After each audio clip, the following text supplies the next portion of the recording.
Hello, welcome to SpeakEasy Online. It's June 2021, and it's a lovely sunny evening. And you've all made the effort to join us on Zoom. That's great. There's a few notices. The Poetry Symposium's been postponed from July. There's a tentative date towards the end of August, possibly the 21st of August, but I'm sure Andy Hopkins will confirm that in due course. Obviously, it just depends on what's going on with the lockdown situation and things. Did you want to talk about the Dorothy Wordsworth at the Kirkgate, Kelly? Well, it's just to mention that it's on the 4th of July. I'm just looking for the flyer, which I can tell you a little bit. It's also to launch the path, isn't it? They're opening a new route called the Dorothy Wordsworth Way. It's done by the National Trust. And I'm on the bar for that event. So anybody coming, have their drink poured by me. Oh, fantastic. Right. So what time's that start then? It's I think it's a 3 o'clock start and it's an hour long. 3 o'clock. Oh, no, the doors are at 3. It's probably okay, probably 4 o'clock. I'll have to check it out. But there'll be info on the Kirkgate website. Yeah. I'll put the link to the event on the SpeakEasy Facebook page if you like afterwards. Yeah. Cool, that's fantastic. Wow, it's like a real thing happening in real life. Do you remember that? Cool. Well, I hope it goes really well and there's fine weather holds for it. That'd be fantastic. Okay. And there's also Tony Brown got in touch. They're trying to do some events at some community centres here in Carlisle. They've had to shuffle the dates around a little bit, but they wondered if some people might like to come along and read some bits and pieces. So I think the 21st of July is scheduled to be at Morton.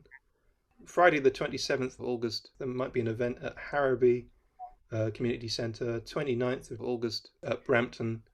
And then Longtown, I think they're looking at September. There'll be more details as and when I get it, and I can pass that on. Does that sound okay? Okay, might as well crack on.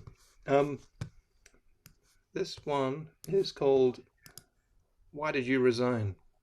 And it's not really a poem, it's just a stream of angry consciousness, and it goes a bit like this.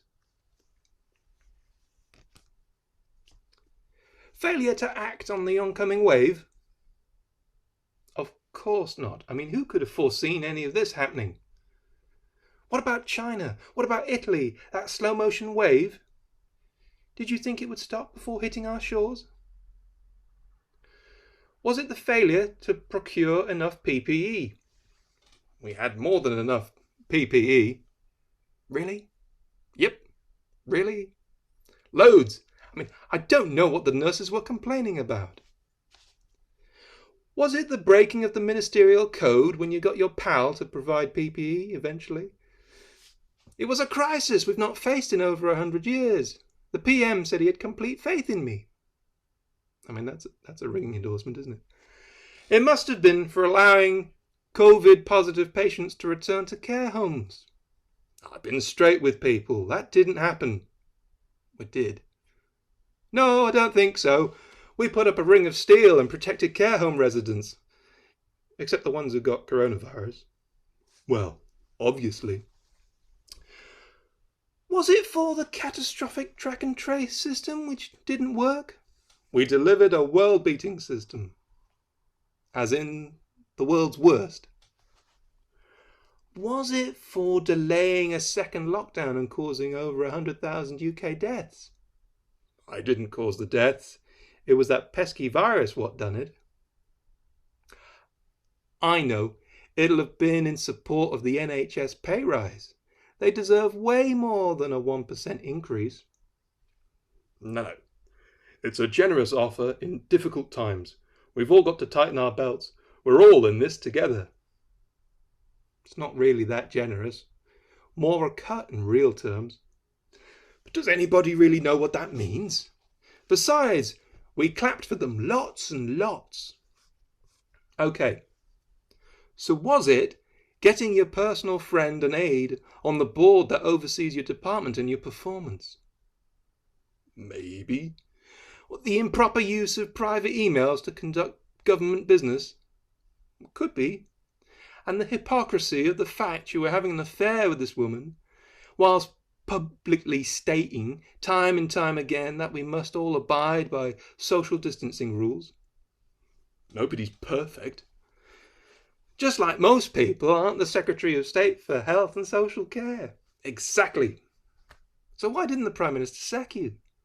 I don't know. He's had a few rocky relationships himself. You know what they say? What, like attracts like? No. Honour amongst thieves? No. Do what I say, not as I do. Yes, exactly. So you chose to go. Why did you resign? I don't know, really. It seemed like a good idea at the time. So you're finished politically. Me? No. This is just the sort of thing to bolster my standing in the long run. I'll be seeing you again in no time. And there you are.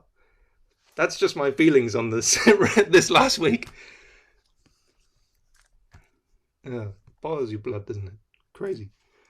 Okay, Val, over to you. What have you got for us? Just a bit of nonsense, really. This is just about something that puzzled me greatly as a child, and it's called, why is Keswick called Keswick? Why is Keswick called Keswick? It's puzzled me since I was small. Other towns have names that make sense, but Keswick makes no sense at all. At the mouth of the River Cocker lies my hometown of Cockermouth.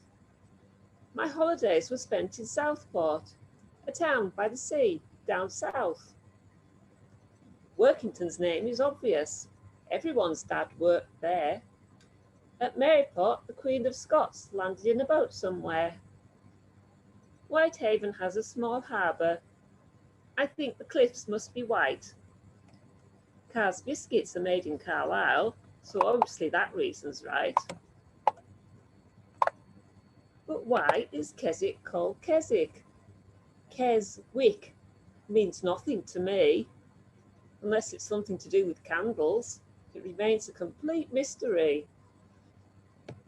And that's it.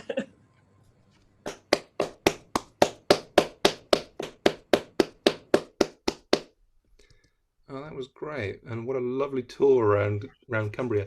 I think it's something to do with the Vikings, isn't it, Keswick? Is that something to... It's a cheese town. Probably, yes. What did you say, Susan? Hi, Keswick means cheese town, Kaiservik, cheese town. Okay. Thank you for that. There we go. Brilliant. Any more questions? We'll forward them over to Susan. Okay. It's Kevin next. What have you got for us, Kevin? Well, it's what I did this week. I've been doing a lot of hard work on my roof and stuff, but I did stop to do one poem. It's called The Marionette, and it's a series of ideas in a way.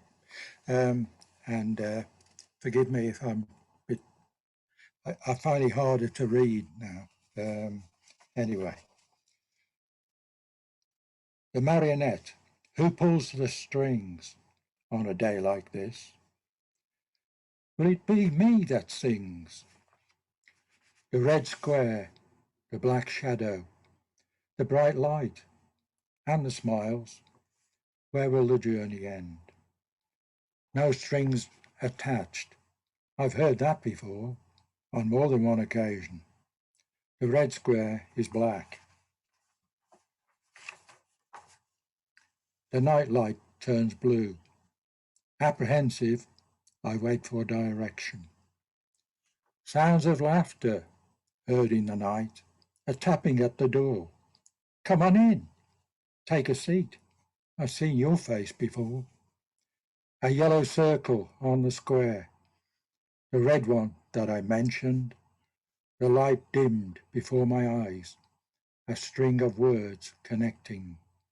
A brush with reality. Me, you and it. Its face, my mind and destiny. Together, all in one. The puppeteer leaves the stage. I wonder where she's going. All the power in her hands. Hands now clap. She waves goodbye. A hard act to follow. Thank you.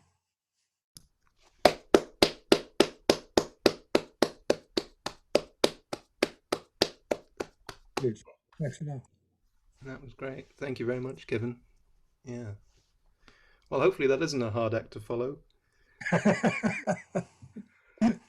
Kelly, what have you got for us? I've got a very short one that came from the last workshop Andy Hopkins did with us. I know you and Jeanette came to those too, and they were absolutely amazing. Some of the best poetry workshops I've been to, actually. So if he does any more, I really recommend that people go to them.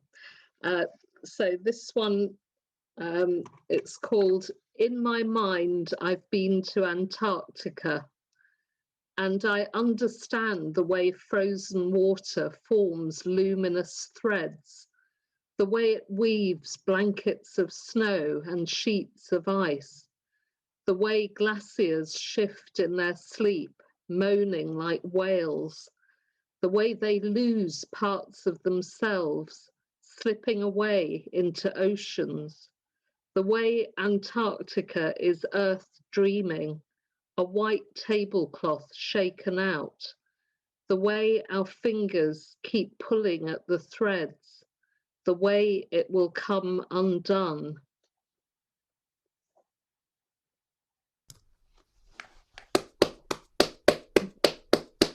Thanks. How true, yes.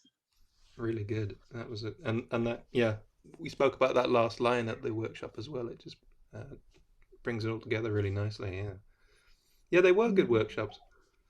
It put such a lot of effort into providing prompts and ways of getting you to think about words and how you write poetry in a way that's different from how we normally do it. Yeah. It was very good. And I mean, he's so knowledgeable and so generous with feedback. You know, if you send him stuff afterwards, he'll give you really useful comments on particular poems. So, yeah, I have huge respect for him as a poetry tutor.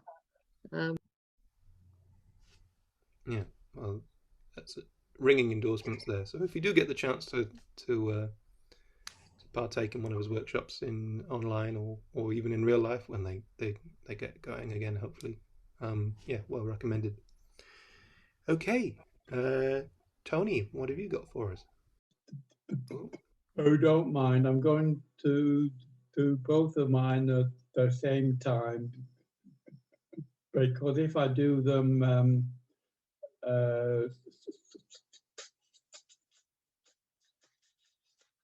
accurately, it isn't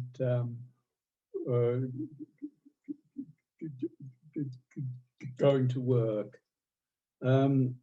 Right. But there's been a fair bit of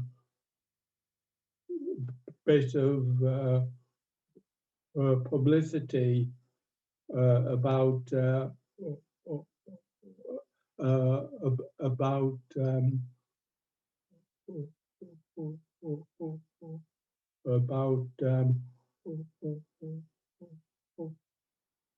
Bitcoin, but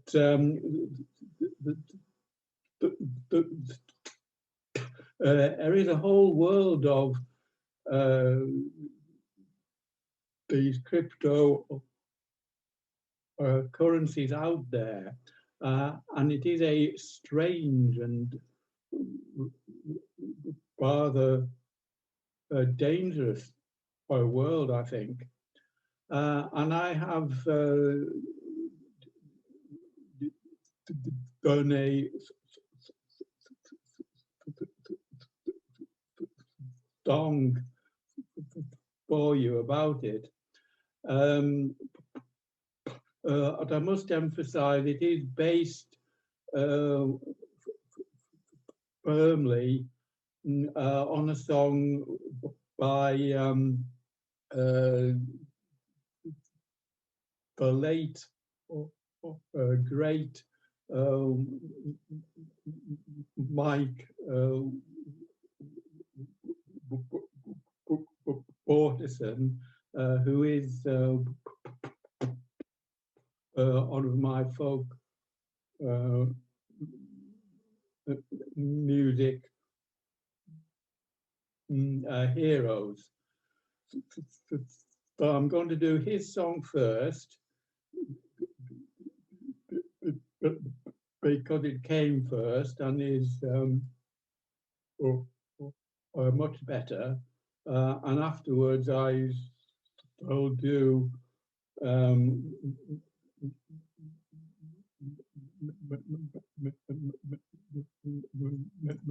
my version of it, right?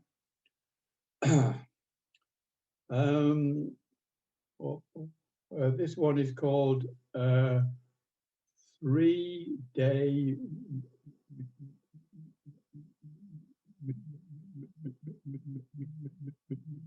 Millionaire.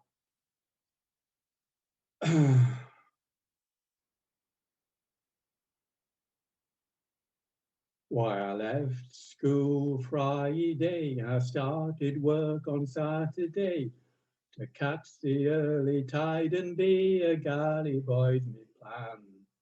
On the fishing grounds to roam, 1,800 miles from home, I couldn't give a bugger, I'm a man. I shall get a deck of learning, it's the bonus I'll be earning, and the money comes in handy for the old rantan.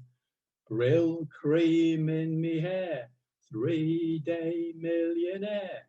I couldn't give a bugger, I'm a man. I shall get myself a suit made to show I'm in the fishing trade. I'll put me brothel creepers on and swagger when I can. All me pots are pint-sized. Watch me getting paralyzed to show the younger buggers who's a man. And when I get to skipper, I'll get married, have a nipper. I shall take the lad to sea with me and teach him all I can. I'll be a different sort of fella, have a house out in Kirkella, and I'll show the bleeding neighbours who's a man. I'll be a different sort of fellow, have a house out in Kirkella, and I'll show the bleeding neighbours who's a man. That's that one.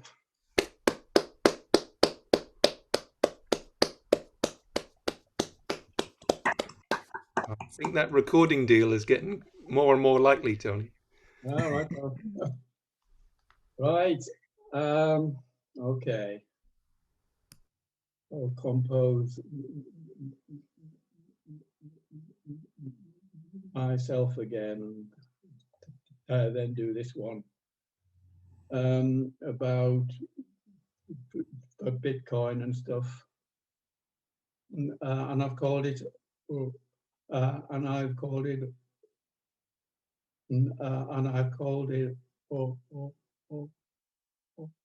altcoin millionaire. I started out with Bitcoin, then Shebas and Dogecoin, Ethereum and Venus. I invest in all I can. Altcoins are wonderful, make me feel so masterful. I'll show you careful savers who's a man. Cryptocurrencies, blockchain technology is the golden future, so pile in while you can. Don't know how it works, learning I leave to jerks. I couldn't give a bugger, I'm a man. Fear, uncertainty and doubt, fear of missing out, or just FUD and FOMO to all us altcoin fans. I get my tips from Reddit and borrow funds on credit. I sleep at night because I'm a man. Don't say Ponzi schemes. I like the funny memes. They keep me entertained as I do my scans and plans. This was going to the moon. Now it's like a lead balloon. But I'll show you careful saber-tooth man. Some say it's virology, mining our psychology. If they could, I'm sure they would bring in a global ban. I say stuff those killjoys. It sorts out the men from boys. And you all know by now that I'm a man. They must get back to soaring, because now it can stop me scoring. I'll cash in at the perfect time, get me a Midas tan. Altcoin millionaire, call me pauper if you dare. I couldn't give a bugger, I'm a man. A mansion in the Cotswolds, a dream reward for being bold.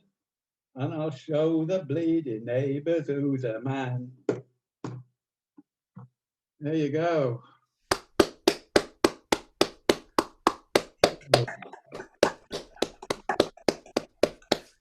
Brilliant, Tony. That was fantastic. Yeah, excellent. Mike Waterston, yeah. Yeah. Well, yeah, he did okay, but your version was better. Cool, man. Yeah, Yeah. we expect it on Spotify soon.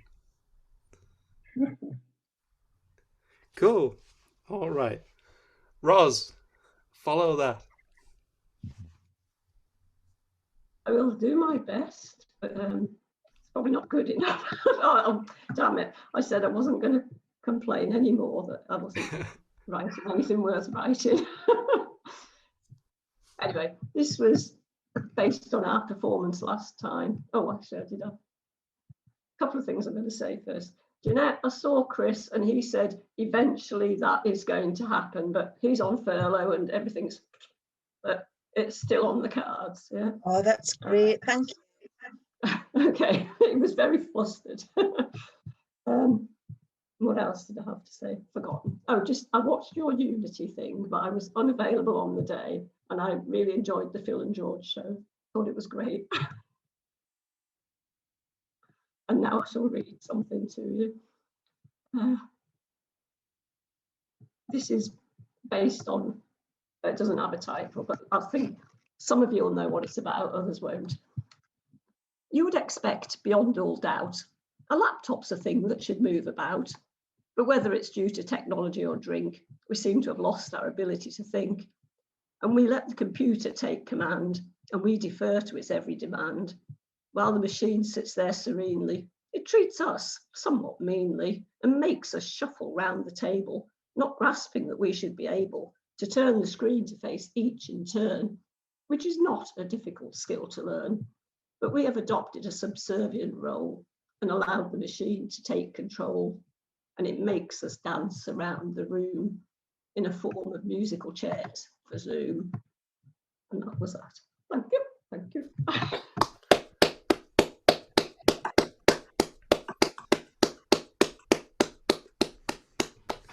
Oh, brilliant. That was when you, Roz and Val and their sister were all joining in together around one laptop.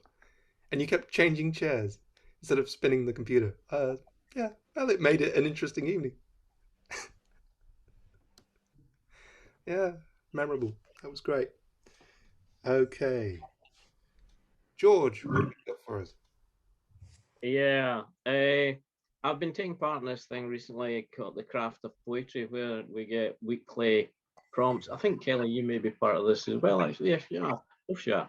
So I've just done a couple of things from that. So this one is actually, God, I forgot what it is. It's a villanelle, sorry, a villanelle. Letters in a drawer. She kept my letters in a drawer. I find them in my clearing out. Read again, they mean much more than when I wrote them. A youth roar till ice blows. I'm surprised to find out she kept my letters in a drawer.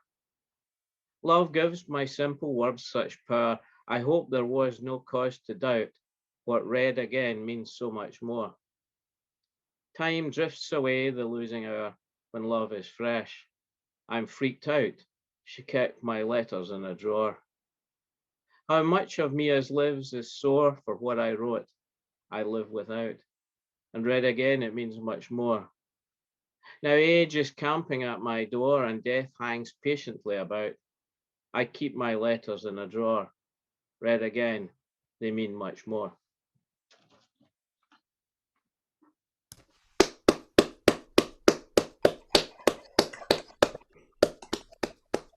Really good, George. Really good. That villanelle thing works really well, doesn't it? That repetition. Yeah. Yeah, I like these things where there's a prompt comes around and it makes you go back to things that, I mean, I've written villanelles in the past, but a lot of stuff. That's what I like with workshops and prompts. It makes you address things that you might otherwise be able to not forget about, but you skip around because you think that's too much trouble. Yeah, I know that feeling. Yeah, that was excellent. Okay, Janetto, hello. What have you got for us? Hello. What have you got for us? Well, I swore I would never write another villanelle because I'm not very good with following rules. I have had a go at writing a pantoum. I don't know if that's how you pronounce it properly, but it's like I think your lines repeat as well. It's like 1, 2, 3, 4, 2, 5, 4, 6, 5, 7, 6, 8, 7, 3, 8, 1. If anybody's going to check. But wait till I find it, because I've actually done it as a little tribute to our Zoom Speakeasies Poets Out Loud throughout lockdown. So Speakeasy 20 to 21. A lovely way to spend Wednesday evening. A chance to speak easy, hear poets out loud. To smile and share laughter despite all the lockdowns. A waving of hands in wholehearted applause. A chance to speak easy, hear poets out loud. To get lost in music, find truth in the lyrics. A waving of hands in wholehearted applause. Clicking on join for the best night out in.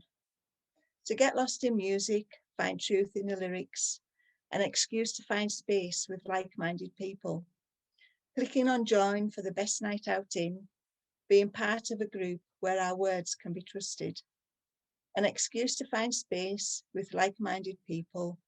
To smile and share laughter despite all the lockdowns. Being part of a group where our words can be trusted. A lovely way to spend Wednesday evening. And that's that. Wow, that was lovely. Thank you. Oh, that's fantastic. What a lovely tribute. Thank you. Okay, we've got about 3 minutes, but is that enough time for Fernando Smith? And good evening, by the way.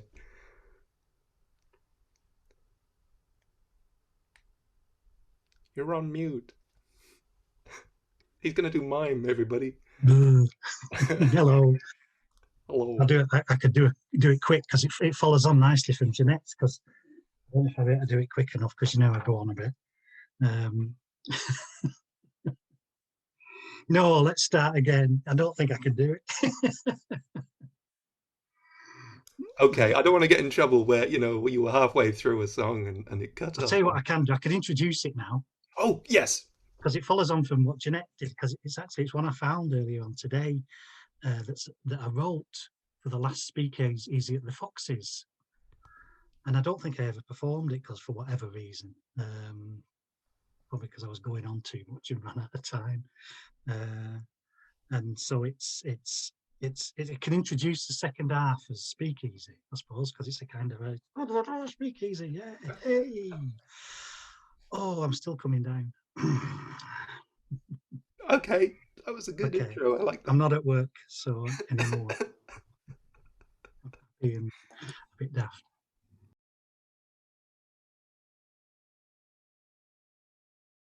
Speakeasy picks up its coat and hits the road. So this was the last speakeasy. It was written for but not performed. We'll find out why. Appearing for one night only, the amazing Dr. Heartbeat and Vim. Everyone come in, prepare yourselves for the final fag and snog behind the bike shed. You're in the grip of this trip of hearts, this joining of souls, arrived here by roads and choices and the inevitable, this feeding of beasts at the waterhole of bliss and bang and bluster. No one is left behind, let the ordinary hang, a prize strapped under every chair in an act of benign terrorism. Fraternity chops, metaphor galore, for one night only, a cracker in your keks, ready for pulling with as much innuendo as you can muster. A dirty joke whispered in the ear of your grandma, a weirdo dancing under a paper hat, 50 ideas so far tonight, and only the last one was sensible. Half-time, money slapped on the bar like a drop pie on the tarmac. Someone coughs like a machine gun, someone else smells a ghost hanging about in the corner. Now's the time for pushing a red nose onto the face of an indifferent world. Now's the time to celebrate your dribble on the pillow of decency, the teeth marks on your pen, the wondering when we'll do it again, Jen. Escape your shakes because you'll be well looked after here, kiddo, even if your best lines miss the ground, and instead nestle snug in an ear to be taken home and smiled at when they appear tomorrow evening, just after you've watched Heartbeat. Community goes by a bunch of names, and this is one of them. For one night only, a house of energy, a comedic kick up the bum, a cabaret up your jumper, a castanet rattling in your dreaming, waking you up with a solid left hook. For one night only, for one night only.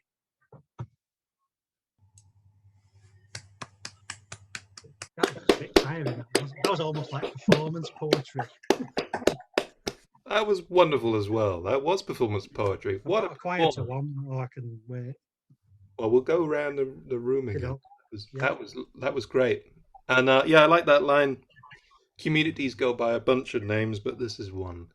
Absolutely. I was having this conversation earlier on today with Barbara Rennell, and we were reminiscing about SpeakEasy and Nick Pemberton. And I said to Nick one time, SpeakEasy is a community, isn't it? And he went, No, it isn't. I said, Well, what is it then? And he went, Well, it's just a group of people who get together and do things. I was like, What, like a community? And he was like, The realist, yeah. Yeah. Perhaps you should have suggested it was a conspiracy. Oh, well, that'll be the next on the next option, yeah. Cool. Is that the collective noun for a group of poets? Is a conspiracy of poets? Is that? It would like to think so. Yeah. I think we established on one of these for Poets Out Loud last year that poets are a bad influence, so it wouldn't surprise me. There we go. Yeah, poetry and interior decoration don't necessarily go hand in hand. It's getting That's deep. what my mum used to say anyway.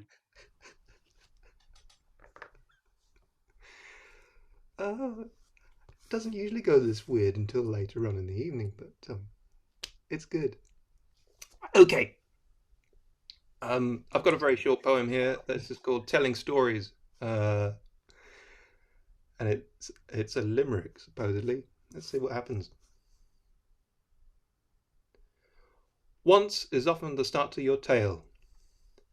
An exciting story with which to regale. Then comes the middle, with a twist like a riddle. And the end is a point which you nail. There you are. Thanks very much. Okay. I read quite a long one before, so that was a shorter one. So, Val, what have you got? Have you got another one for us? I'm going to read this one. It's kind of about my Nana. It's called Everything in Its Place. Nana used to say, a place for everything, everything in its place. All was carefully put away, from a ball of string to her spectacle case. Nothing was allowed to sit on the table or be left on the chair, for she was house proud and always able to put things somewhere. Her job was to clean, to wash socks and pants, for she had no education. Her mother was mean, she gave her no chance to rise above her station. Nana always knew where things should go, that everything had a place, and it's sad but it's true that her place was low, and the resignation showed in her face. And that's that.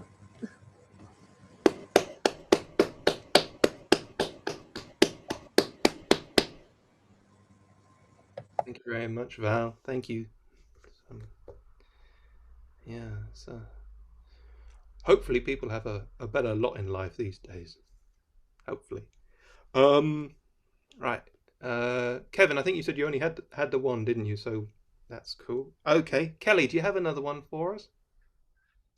Yes, I've got another one. This one came from a workshop I did with Kim Moore ages ago. I'm not sure if it works really, but you can judge.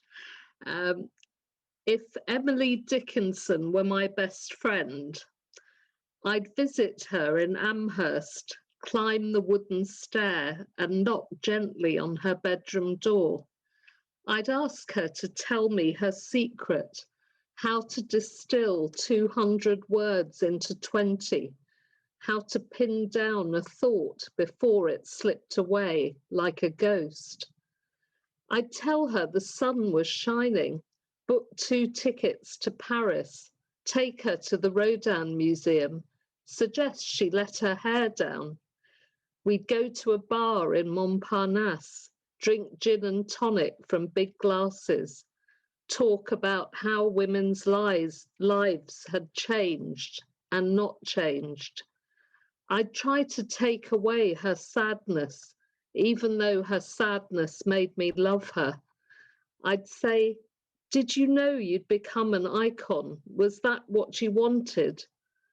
Then I'd take her back to her room and make sure she had everything she needed: a jug of water, a Bible, a notebook and a pen, a choice about how to live and when.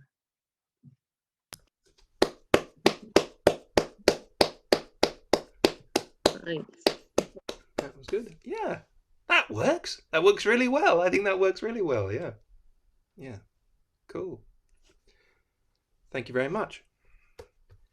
Tony, do you have another?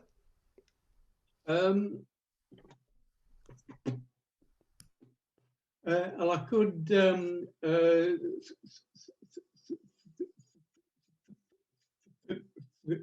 thing that COVID the song which I've sung for the Carlisle folk experience, if you think that would work. Yeah, why not? Go for it. Yeah. Is that the Christmas one? Yeah. We'll have to imagine it's Christmas, everybody. Imagine it's Christmas. Yeah, I mean,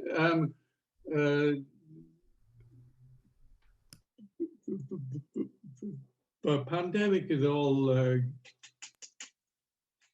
on for so long, of course, and I didn't think I would still be doing this one, but there you go. It is based on. It is based on. It is based on a fairly well-known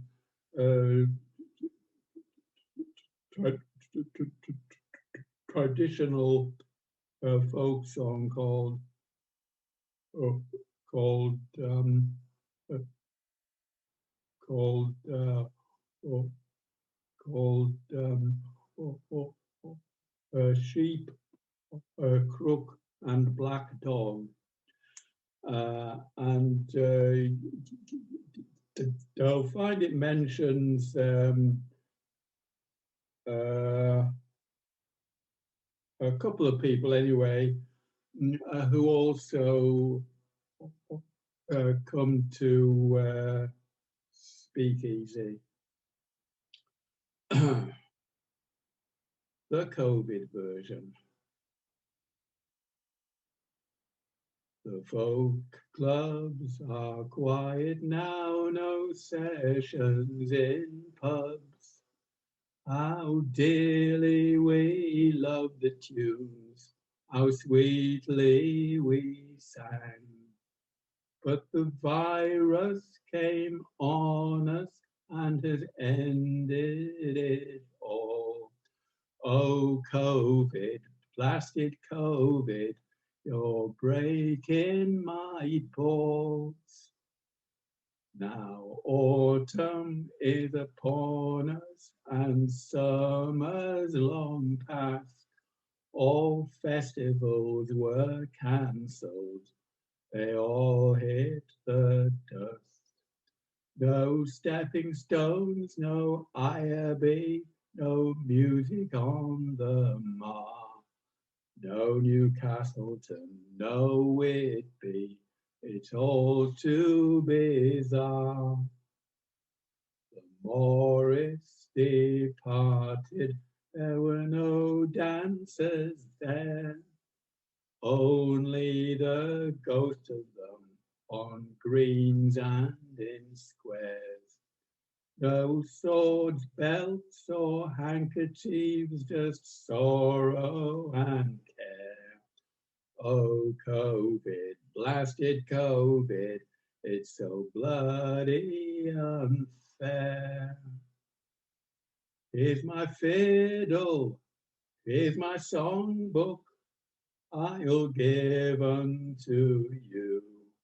Here's my whistle, my melodeon, I will bid them all adieu.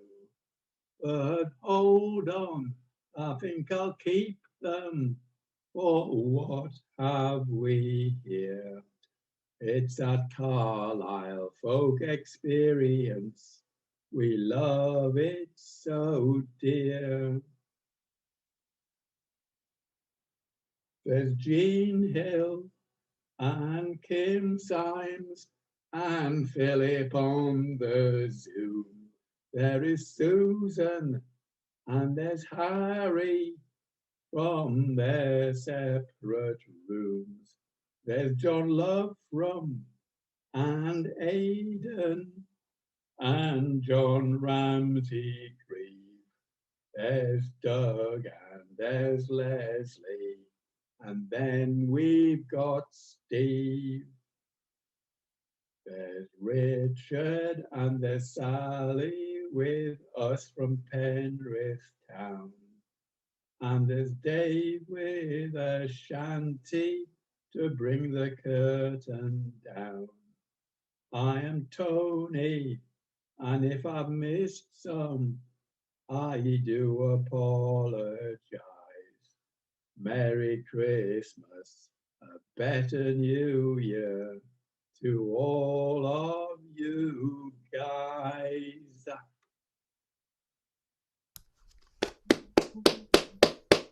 Merry Christmas, folks. Merry Christmas. And a Happy New Year, Tony. That's wonderful. It's really lovely. Oh. Really weird, isn't it? It's a nice little tribute to everybody who goes along to Gene Hill's Carlisle Folk Experience nights. Yeah. Yeah, that's really cool. I was having a chat to John Hegley the other day, and he said, "Oh, I was up in Carlisle doing some filming for a poetry program in 1989." And he said, we walked into a pub, and it was great because they were all singing folk songs and border ballads and things. I was like, Oh, oh. Cool. I was like, it's not like that all the time, John. I guess it's been by Carlisle folk club that went out of business 2 or 3 years back, but was extremely popular at one time, and it would get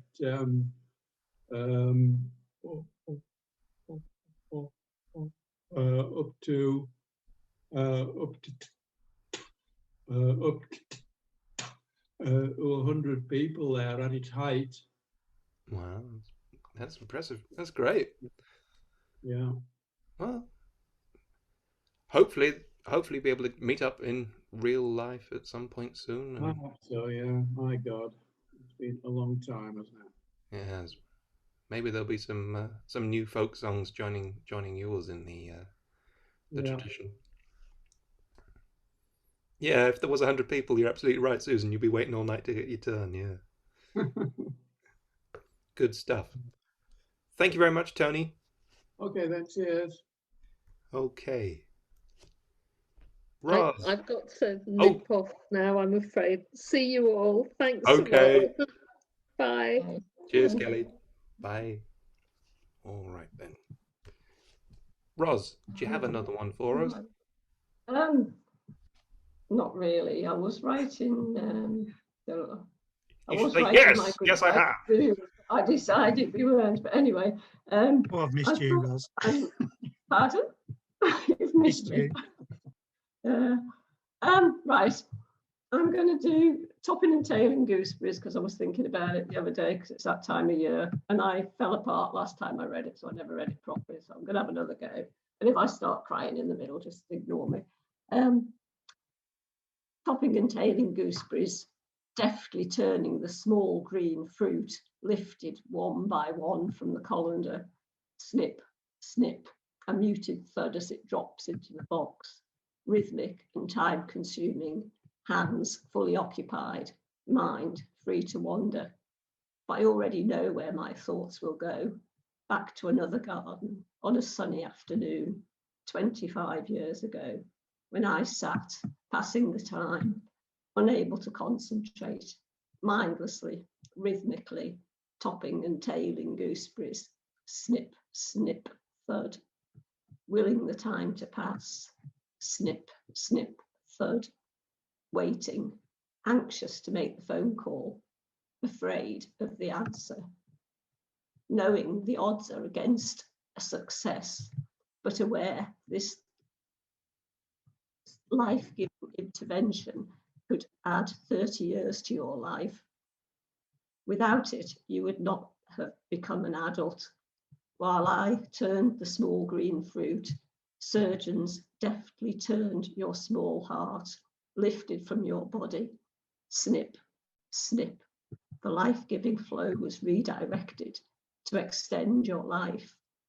You changed irrevocably that day, and with each passing year that you cheat death, your future shrinks. I know when the Fontans fails, as inevitably it must, so will you. But for now, I will put these thoughts on ice as I put the gooseberries in the freezer to extend their life. I know that storage has a limit. And that was it, and I got to the end.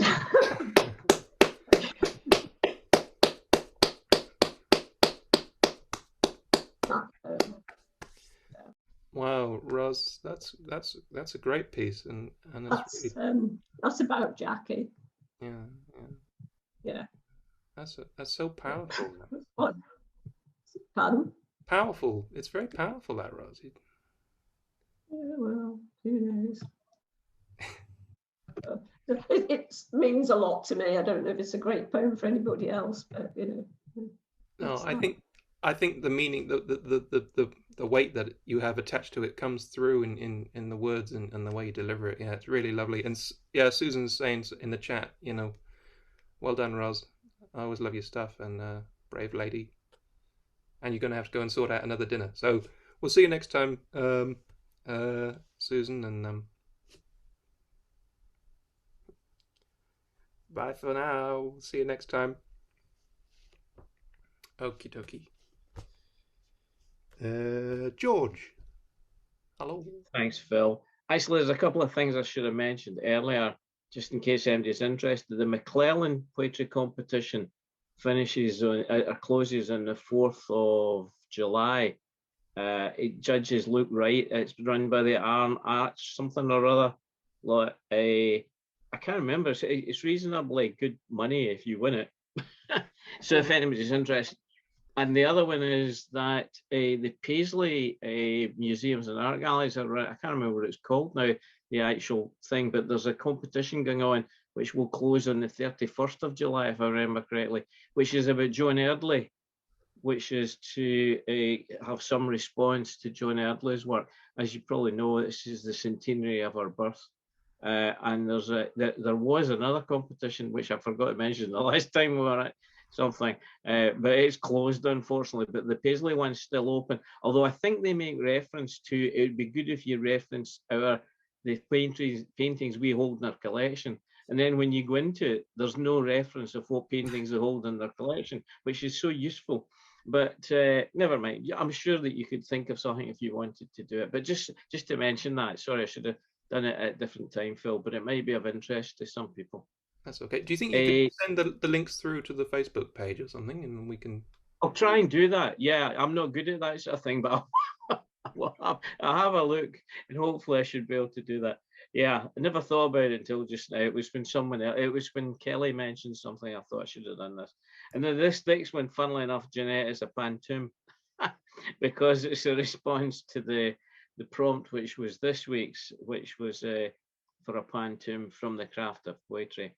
So this is, we were asked to do a pantoum about weeding, baking, or knitting.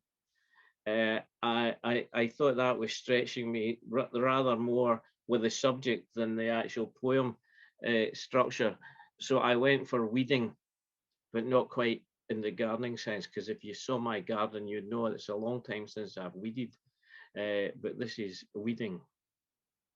My contacts list is out of date.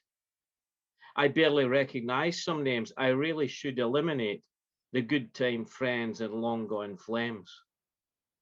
I barely recognize some names, debris of office, pub and fate, the good time friends and long gone flames. I wonder why I hesitate. Debris of office, pub and fate. A long time since we shared our aims, I wonder why I hesitate. Yet somehow they still have their claims. A long time since we shared our aims, those dreams we did not consummate. Yet somehow they still have their claims, their shadows flit and congregate. Those dreams we did not consummate, held in the names, all that remains. Their shadows flit and congregate, the demons from my old campaigns. Held in the names, all that remains, I really should eliminate the demons from my old campaigns. My contacts list is out of date. Thanks.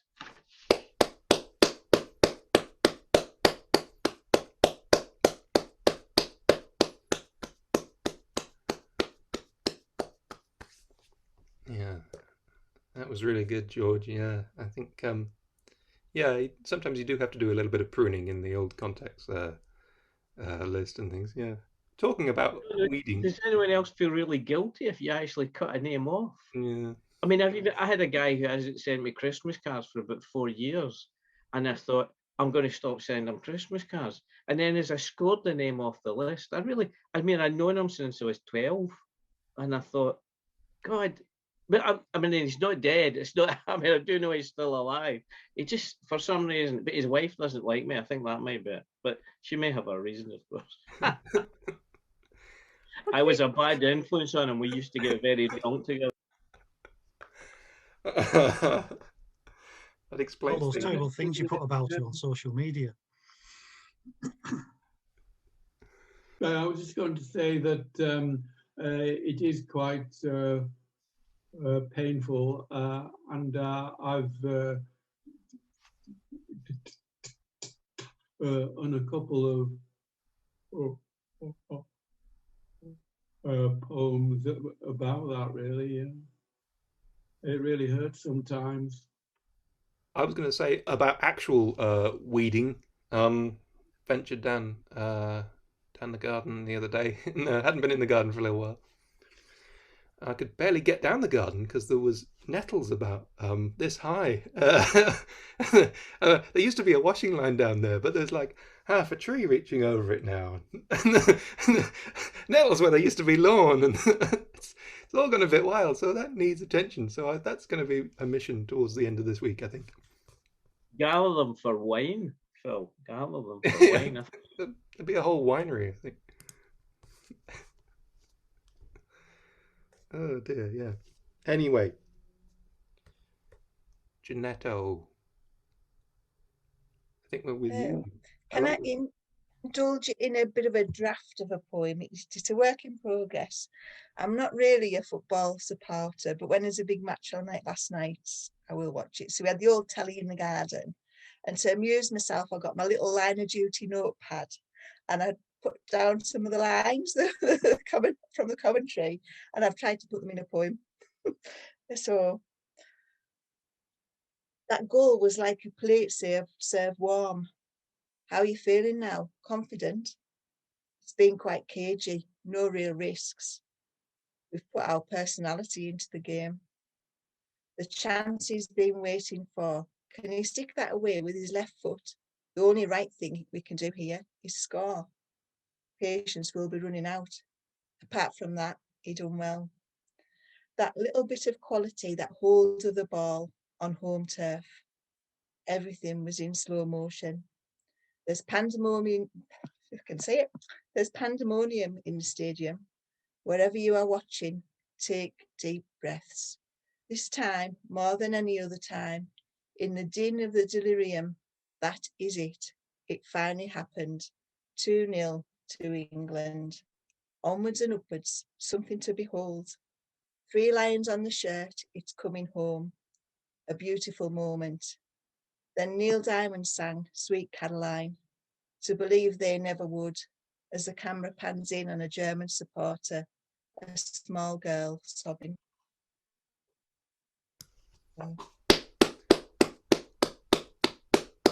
Thank you.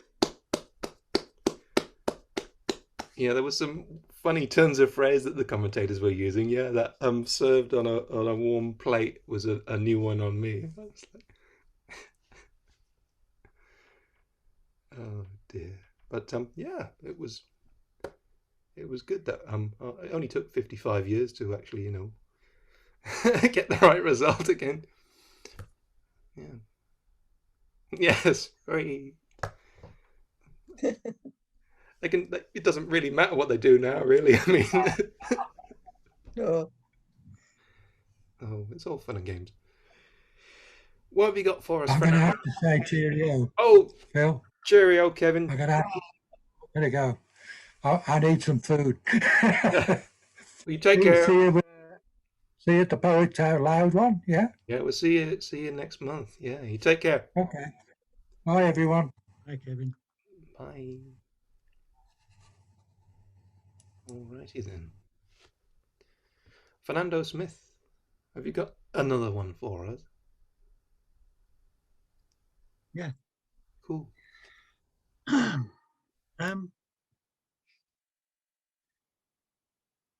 It was funny, Ros.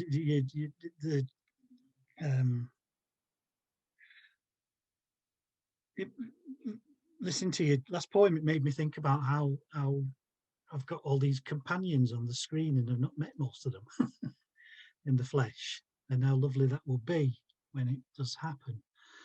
And so you just get this kind of brief vignette of people, and often a lot of your poetry is quite whimsical or light sometimes. There's a lightness of it, and you forget that people are whole things in the round and 360 degree of you know, and it's nice to, nice is the wrong word, but it's satisfying to hear, to see another facet in the myriad that is all of us. This is about 4 people. It's a description of 4 people who are in this, are all focused in different ways and have an interrelationship, but no connection other than they do have a connection. They have a different kind of connection with one another. And anyway, it's called Grey Shapes on a White Sheet of Paper. Her thoughts were contained within a blueprint.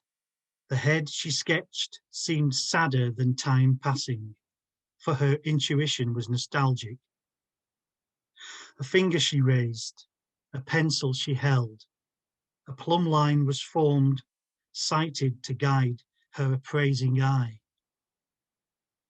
Cold tea waited in the ringed mug. The windows needed cleaning. The afternoon through it was blurred, as though reluctant to invite the day into the studio. This room is my body, she thought to herself. The sitter allowed herself a sidelong glance at the mug by the window. Her shoulders ached. The chenille throw below her thighs itched, and she thought of a time beyond the session. Her evening would involve a journey on a train and a reckoning. Outside the window, a face pressed against the pane. Sweet spittle from a pear drop dribbled from its mouth like a beading candle. A little hand wiped at the glass to no effect. Here we are then, the artist, the model, the curious child and I, all caught in a composition, each forming the narrative. The distance between us as great as bookends, the spaces we occupy, distinct as fictions.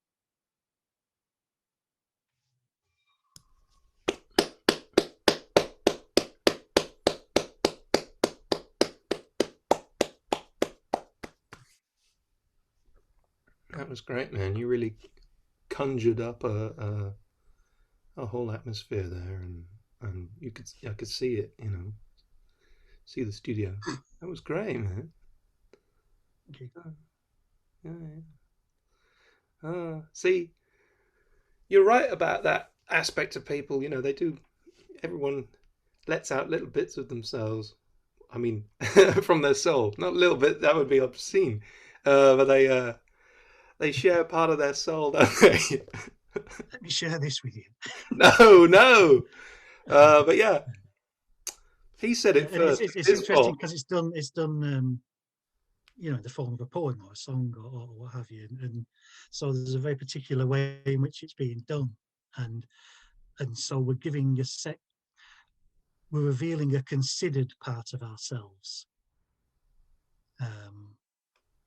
which is different to meeting someone in person for the first time or being introduced to someone, and also the etiquette of this, of SpeakEasy online, has changed over time. Some of it's settled, some of it's changed. Sometimes people feel more at ease and risks are taken, and jokes, anecdotes are also shared, and so on. And it's a nice thing for an outsider, from an alien, to watch the relationship, the interrelationships evolve. Would be a curious thing, intriguing thing. Yeah. And there's the theme of next week's poem. Hey, put that one on the poetry writing task. We expect that from George and Jeanette and everybody next time.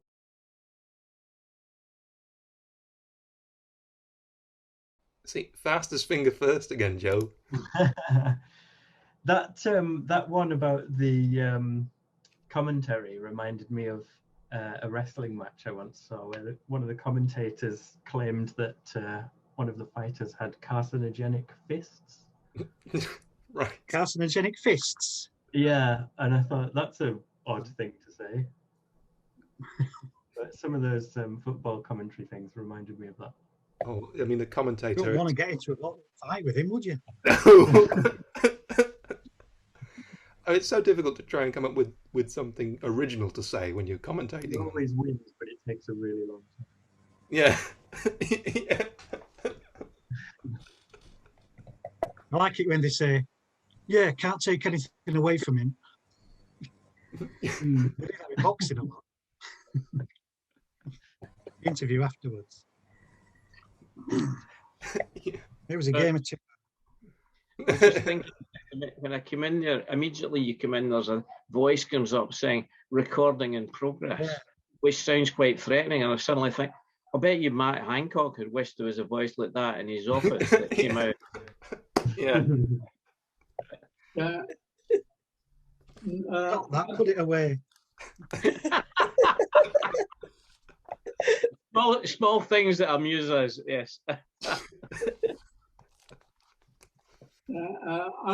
I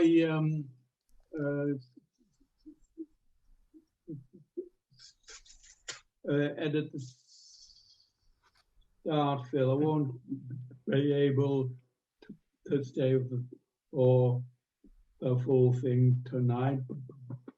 But I think it has been a good night anyway. There's been some excellent stuff and performances as well. Absolutely. And we thank you for your songs, Tony. They've been wonderful. Okay.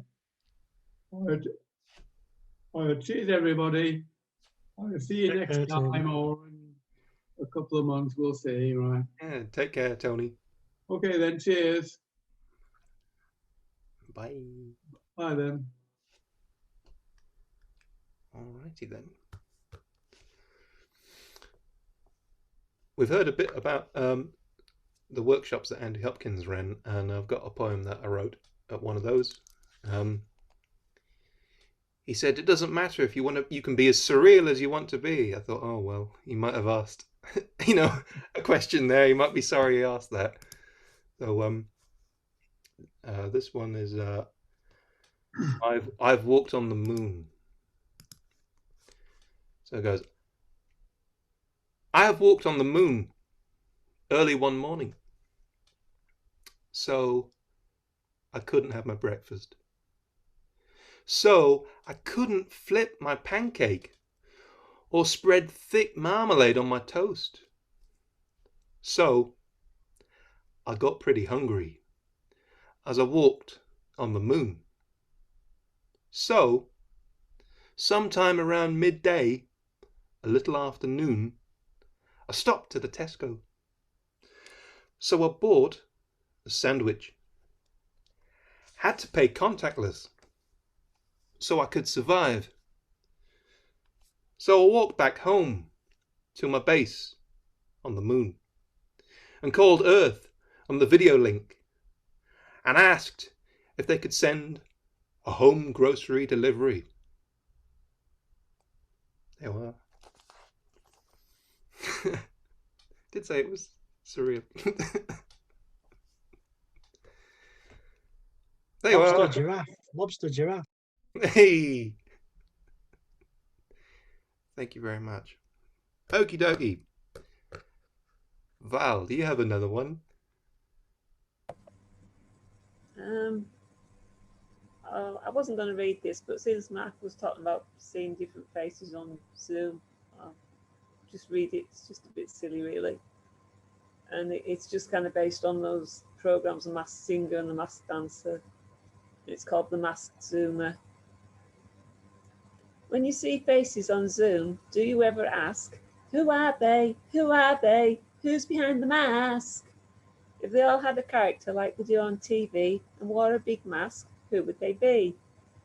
I think she's Mother Hen, looking after her chicks, and that one's Magician, because he's full of tricks. I think he'd be Robot. He works hard all day. His son would be Puppy, he just wants to play. Now here is Vixen with her lips cherry red, followed by Scarecrow with his round turnip head. Now here comes Joker, he's lots of fun, followed by Sloth, he gets nothing done. Last on is Dreamer, now who can that be? Take it off, oh yeah, that's me.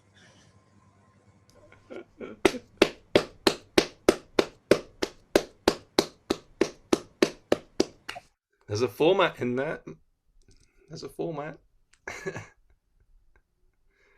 Oh yeah, brilliant. Thanks, Val. That's great. I think it's going to be a silly round. It's good. All right. Roz, have you got one for us? Right. I decided I'm going back to silly because it's my best place. This is entertainment on your doorstep because I can actually remember it. So, and it's based on the Kirkgate magazine that on the front of it says entertainment on your doorstep, which I thought was a stupid thing to say. Anyway, entertainment on your doorstep. I open the door and I say, yep, to the man who's standing there in nothing but his underwear. Oh God, I've forgotten it. I knew this a minute ago. Oh dear. Oh, I love it. It's surreal. I love this. It's weird. Right, oh dear. I said, oh, no. I only ever want to see people who will entertain me. He said, won't half naked do? And I said, not without something else too. So he said, well, give me a chance. And he started to do a tap dance. His shoes were too soft to clatter. So I closed the door on this matter. And that was that. And it would have been better if I could have remembered it all the way. Oh, that was so funny, Roz. That was great. That was good. You should keep that in. Yeah. Okay. No. Thank you, Roz. That was entertaining. That was good. George, follow that, George. I don't think I can, but I'm picking up something that Mark mentioned earlier, and actually it comes from one of the two other things about how you don't always see the person. And there used to be a guy, I used to go to Millport, and there was a bloke that, I probably should have said that because this may identify the person, but there was a chap there who was, this will explain it, but I used to laugh at him because I thought it was quite funny what he was doing. But he spent ages building this little yacht. So this is To Sail Away. I think the poem will explain it. To Sail Away. He built his boat every summer. Sheets of ply nailed and glued, a hodgepodge of surfaces and angles. After 3 years, it resembled a catamaran, floated, nearly level. He could not bend plywood, so it was shaped like a miniature stealth ship, a tiny vessel for a small, wiry man, as if he wanted to sail away, slip under the radar. At low tide on the harbour mud, he painted the bottom red, the rest white, carefully picked out details in black. One day, he erected a short mast, mounted a small outboard motor in the stern, footed round the harbour. He moored it in a long rope from the quayside so that it rose and fell with the tides, the only movement it made from that day on until pulled ashore the following summer. Its twin hulls with blunt bow and flat stern, like red and white coffins in the slipway, holding a dead man's dreams.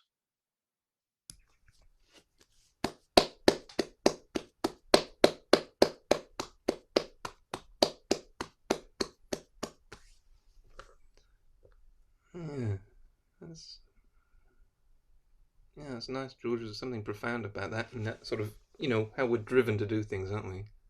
Sorry, but I really felt guilty because I'd laughed at building this boat, if you call it that, this catamaran. I mean, it was really tiny. I mean, it was about 8 feet long and about 10 feet wide, and the mast was about 4 feet high. I'm exaggerating, but it was about 6 feet high. It was like a pole that you would have used for a broom handle or something like that was stuck in as a mast.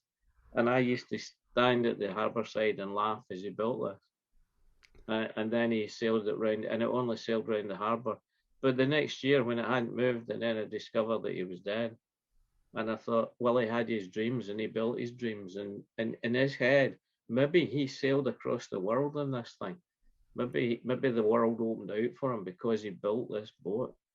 And why should I have laughed at him? Because he didn't have the ability to build a super yacht, at least sorry, excuse me, I was going to swear there.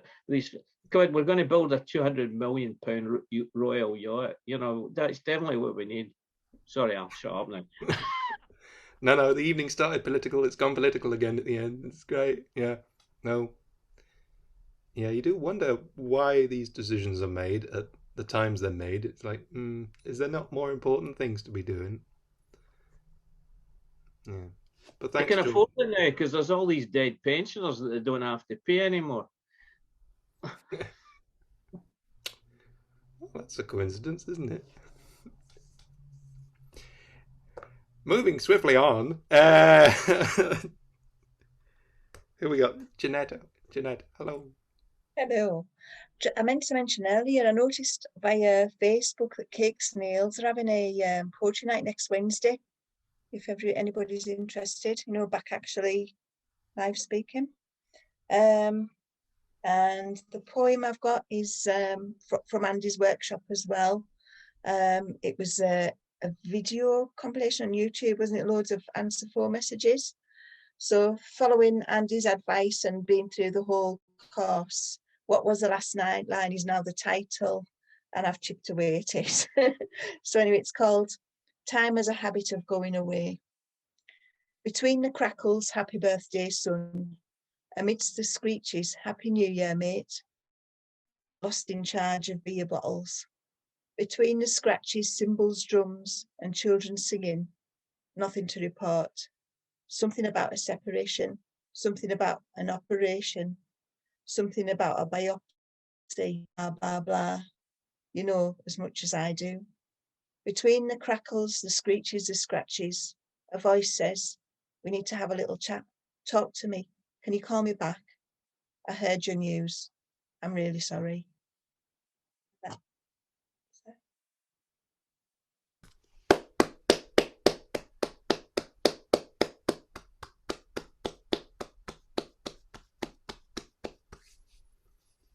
Yeah, that was a really good prompt, wasn't it? Because he found this sort of like an arts sort of film where it was a compilation of years worth of answer machine messages, wasn't it? Yeah. Was it about 20 years worth? Or more, maybe more? Yeah, something like that, yeah. I quite fancy watching the whole film, actually. Have you? I've not had time to watch the full version, but yeah, he played us some snippets from it, didn't he? And yeah, it sort of the snapshot, as Marky was saying before, you get these snapshots into somebody's life, and yeah, the ups and downs and stuff. Yeah, that was interesting. It was, and yeah, obviously sparked stuff, didn't it, Jeanette? Right. Yeah, cool. Yeah, good piece. All right, Fernando Smith. I feel a bit guilty, George, because when you were reading your poem, which had a certain profundity to it, all I could think of was Jim Bowen. And I was thinking, where's Jim Bowen flashed up in my head from, and it was because there's a line that says an outboard motor.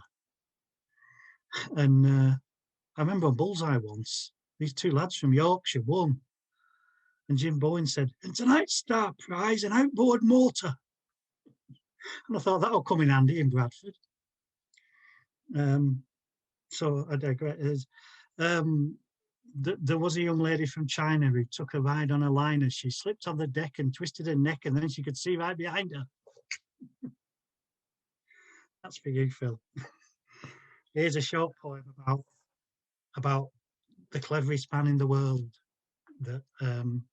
And I met him about, I don't know, 10 years ago in Glasgow, and he was called Patrick, and he was about to retire from being he was an academic at Glasgow University. I can't remember what he studied. Everything. I think he studied everything. He taught everything.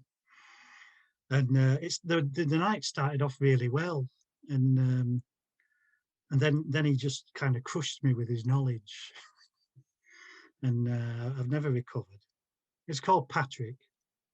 January 2011. It happened. There you go. Patrick. On he went, beating me up with his intelligence and recall, leaping from Czech fiction to cabinet making in Cornwall. After a while, I had nothing to say. His learning, his delivery, purging all knowledge from my consciousness, so I couldn't even describe how to brush my teeth. Small doses, I thought.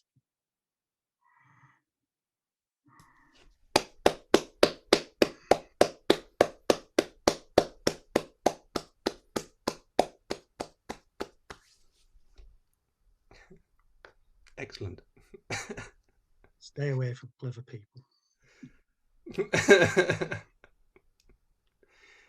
I once had a job interview, and later job interviews went on for days, and people would follow you and give you all sorts of tests to do. And after about half a day, you'd think, I don't want this job anymore. I'm bored. And the best job interview I ever had was at a factory. It was one of the first jobs I ever did. And this old bloke stood there and he pointed across the room at some boxes, said, see them over there? I said, aye. He said, bring them over here. So I went and fetched the boxes. And he said, aye, you'll do. And you've never looked back, have you? No, I could still lift boxes. It's one of my greatest talents. It's got you where you are today.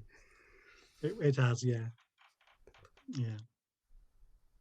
As you can imagine, I advise my son quite well. You want to get on in life. That's great. I don't know what I'm talking about. I don't know either, but I find it fascinating. You've got an even smaller mind than I have, but well, more for some kind of scientific observational aspect. Okay. It's what my white coat's for. I think we're heading towards the end. I've got a very short haiku. It's called Natural State. Natural state. Appreciate this our world of contemplation. Don't know why I threw that in there, but there you are. It seems to chime with what we've done this evening. Give yourselves a round of applause, everybody who's read tonight. And everybody who sang, and everybody sang. That's a word. Everybody who sang. You're singing. Yeah, the singing people, and everybody who listened as well. Everybody who left before the end, and everyone who stayed. And yeah, keep safe, keep well, and we'll probably do this again next month, and then we'll see whether we'll be returning into the real world or not. Thanks, you guys. I'll regret it when you return to the real world, because I might have to disappear. But then that might be a blessing to everybody. Or in your worst nightmares, I might actually turn up in Carlisle one night, singing in the square. Oh, you had me for a minute, George. I thought you lived in my computer.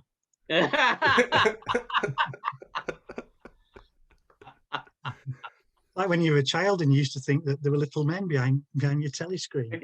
Sorry, other not. I still think that the internet consists of these little men sprinting like bloody mad, carrying all this stuff in their back, running up and down these little cables. And then when they tell you that there's a break in the computer, they've started fighting with each other because the folk coming the other way are smacking them one, saying, get out of the way. They're carrying I'm sure I've seen your legs dangling beneath me bed. Desk. As you say, Mark, we begin to risk more and more the more that we come onto the computer. Yes. Oh dear. Well, we don't know whether we'll be going back to meeting in real life just yet. So there could well be a few more Zooms on the card. Listen, it's only 90 minutes down the road from me. I could actually come and pester you. We'll come to you. Oh God, yeah. Come to Paisley. It's dangerous. That's the tourist slogan, is it? Yeah. Definitely. No, we're the city of culture. We were trying to. We're not a city, and we don't have any culture. But we decided that we would go for city of culture, which seemed quite sorry, I shouldn't say that. God, the town council will come and get me now. I'm probably been taken out tomorrow. If you find that someone's disappeared in Paisley, you know what it is. It's a good place. It's where the bouncers throw you in. That's a Ronnie Scott joke. That's almost true. Yeah. Sadly, yes. Yeah. I'll shut up now. No, it's been great. Thank you all for tuning in. It's been fantastic. And yeah, you're right. I mean, it's been lovely that we've had poems written about this, about gathering on Zoom and sharing our stories and our words and stuff. It's been great. Oh, and another thing. Yes. What is it, Columbo? Hey, it's surrealist stuff continues. Yeah. Brilliant. Okay, we'll get home safe and we'll catch up again soon. Okay. Cheers. Bye bye. Thank you. Thank you very Bye. much. Bye.